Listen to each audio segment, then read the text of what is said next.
Hello student and friends. আজি আলোচনা কৰিম class 9 R1 পুনৰালোচনাৰ question number 3, question number 4 and question number 5.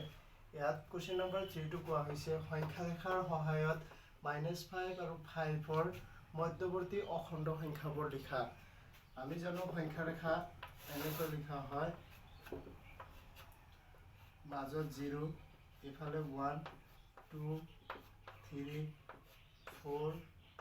5 ইফালে আৰু বহুত আছে ইফালে -1 -2 -3 -4 -5 আমাক ইয়াত কোৱা হৈছে -5 আৰু 5 ৰ মাজৰ যিবিলাক অখণ্ড সংখ্যা আছে -5 আৰু 5 ৰ মাজৰ অখণ্ড সংখ্যাবোৰ হ'ল কি কি আছে চোৱা -4 -3 -2 -1 0 1 2 3 4 এনসার হ'ল তোমার উত্তর কি -4 -3 -2 -1 0 1 2 3 4 এইকেইটা হৈছে -5 আৰু 5 ৰ মাজৰ অখণ্ড। question number 4 আগৰ আমি question number 3 টো আলোচনা কৰিলো এতিয়া question number 4 সূচকৰ বিধি a to the power m হৰণ a to the power n is equal to a to the power m minus 1 to m equal to n লৈ প্ৰমাণ কৰা যে a to the power 0 is equal to 1 আমি জানো যে a to the power m হৰণ a to the power n is equal to a to the power m minus n এটো আমি জানো ইয়াৰ পৰা আমাক কোৱা হৈছে যদি m ৰ সমান n হয় তেতিয়া হলে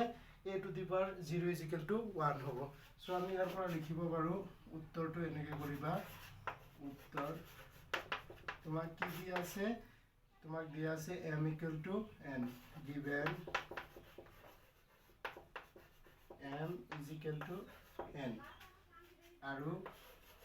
a to the power m হৰণ a to the power n is equal to a to the power m minus n আমি এটো এনেকৈ লিখিব পাৰো হৰণটো a to the power m divided by a to the power n a to the power m minus n যেনেকৈ আছে তেনেকৈ ৰাখি দিলো জাস্ট এই হৰণটো আমি হৰণ আকাৰেৰে লিখি দিলো হৰণটো আমি এনেকৈ লিখিব পাৰো আমাক আৰু দিয়া আছে কি m ৰ ঠাইত n বহাম a to the power m যেনেকৈ আছে তেনেকৈ ৰাখিলো এইটো a to the power n নিলিখি লিখিম আমি m কাৰণ m আৰু n একে কথা সিমিলাৰলি সেম ইফালে লিখিম আমি m minus m so a by a to the power m divided by a to the power m is equal to 1 this is a to the power m minus m so a to the power 0 that means by a to the power 0 is equal to 1 understand এতিয়া 4 আৰু 5 একে so আমি এতিয়া 5 নম্বৰটো সমাধান কৰিম 5 নম্বৰটোৰ সোৱা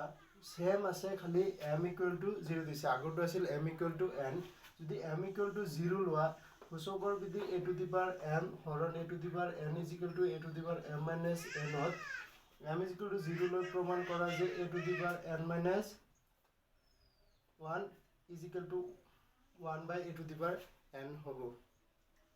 আগৰ যেটো আছিল 3 নম্বৰ অলপমান বেলেগ আছিল 4 নম্বৰটো আৰু 5 নম্বৰটো একে just m is equal to আগৰটো n আছিল এবাৰ m is equal to 0 দিছে সো আমি উত্তৰটো এনেদৰে কৰিম যদি m is equal to 0 হয় তেতিয়া হলে a to the power minus n is equal to 1 by a to the power n হ'ব সো আমি উত্তৰটো কৰিম আগৰ দৰে আমি লিখিম given m is equal to 0 তোমাক দিয়া আছে আগৰ দৰে আৰু দিয়া আছে কি আৰু তোমাক দিয়া আছে এটো আৰু দেই a to the power m হৰণ a to the power n is equal to a to the power m minus n এবাৰ তোমাক কি কৈছে a to the power m হৰণ a to the power n n যেনেকৈ আছে তেনেকৈ থাকিব m ৰ ঠাইত তুমি কি বহাব পাৰা 0 বহাব পাৰা সো আমি এটো আগতে হৰণ আকাৰতে লিখি লও a to the power m divided by a to the power n is equal to a to the power m minus n এটো কেনেকৈ লিখিম a to the power m ইয়াৰ ঠাইত লিখিম 0 a to the power n a to the power 0 minus n a to the power 0 is equal to 1 a to the power n a to the power 0 minus n this is 0 পৰা যদি কিবা বাদ দিয়া যেনেকৈ আছে তেনেকৈ থাকে that means by a to the power minus n is equal to a to the power 1 by আমি এইটো চিধাকৈ লিখি দিলোঁ অ'কে। যদি ভিডিঅ'বোৰ ভাল পাইছ, গণিত কিবা শিকিব পাৰিছ, তেতিয়াহ'লে মোৰ চেনেলটো ছাবস্ক্ৰাইব কৰা আৰু লাইক কমেণ্ট শ্বেয়াৰ কৰিবা লগৰ ফ্ৰেণ্ডবিলাকৰ লগত, ঠিক আছে।